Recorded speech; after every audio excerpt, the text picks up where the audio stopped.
No, Neil, what are you doing? Neil, don't throw away your legacy, Neil. I like District 9, even though in hindsight its racism allegory was kind of clunky. I like the alien bug guys, Neil. It was fun and the VFX were good. Neil, weren't you in talks to do an Alien sequel at some point? What happened to that? Why would you do this? Okay, I'm sorry for losing my cool. Let's back up for a second. Neil Blomkamp used to be an actual director. For a minute there in the 2010s, it really seemed like he was going to be the next big thing. His movies were often deeply flawed, but seemed like they were at least trying to say something. So imagine my shock when, on the 20th of July, I noticed that Neil Blomkamp revealed his pitch for his vision of the future of movies, following in Martin Scorsese's footsteps to become the latest director to set fire to their legacy, the planet, the culture, the social contract, and the concept of consensus reality by embracing AI filmmaking. He started a studio specifically dedicated to exploring this new creative frontier and dropped a 13-minute sci-fi film called Nightborn that consists entirely of AI-generated content. So obviously, I watched all of it because I hate myself. It's bad. You didn't need me to tell you that it's bad because obviously it's bad, but in case there was any doubt, I'll say it again, it's bad. Man, this co-pilot is dead! The story, insofar as it even has one, is incomprehensible. Something about a government scheme to create disposable super soldiers by repurposing people killed in action into zombies.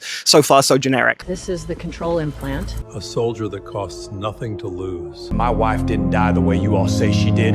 That's what this is about! They are building zombies. The line delivery's flat, the accents are inconsistent, the action sequences are floaty and lack punch, and the shots never last any more than a few seconds, presumably due to the limits on how long a clip whatever model they're using can generate. All of this culminates in a frankly bizarre viewing experience where every so often you find yourself entranced by a shot or a plot point only to realize that you're not actually watching a film. You're watching a crude simulacrum that evokes cinemaness without actually being cinema. The film conspicuously lacks a writing credit, which explains why the dialogue sounds like it was written by ChatGPT. In its stead, the end credits claim that Nightborn is based on a book called Echopraxia by Peter Watts, but as far as I can tell, the zombie super soldiers trope is the only thing the two stories actually have in common. Which begs the question, to what extent did Peter Watts sign off on this? He's reportedly been working with Blomkamp on an adaptation of his other novel Blindsight, so the two clearly already have a professional relationship, so why didn't Watts just actually write the short film rather than allowing Blomkamp to use ChatGPT to copy his homework? I could go on listing everything wrong with Nightborn, but frankly I have more respect for my audience than to continue pointing out the obvious. Instead, I'd like to end this video by telling you what Nightborn made me feel and what I think it implies about what life in the 21st century is likely to look like moving forward. So here goes. As I was watching this, with the sludge that used to be my brain leaking out of my ears,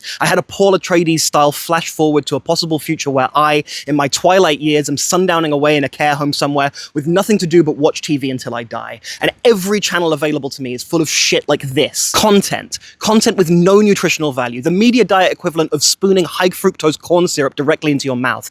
Content only stimulating enough to whip you into a fugue state that makes hours pass like minutes. If this Cocomelon for Adults hell nightmare is Neil Blomkamp's vision of the future, I want nothing to do with it, and neither should you.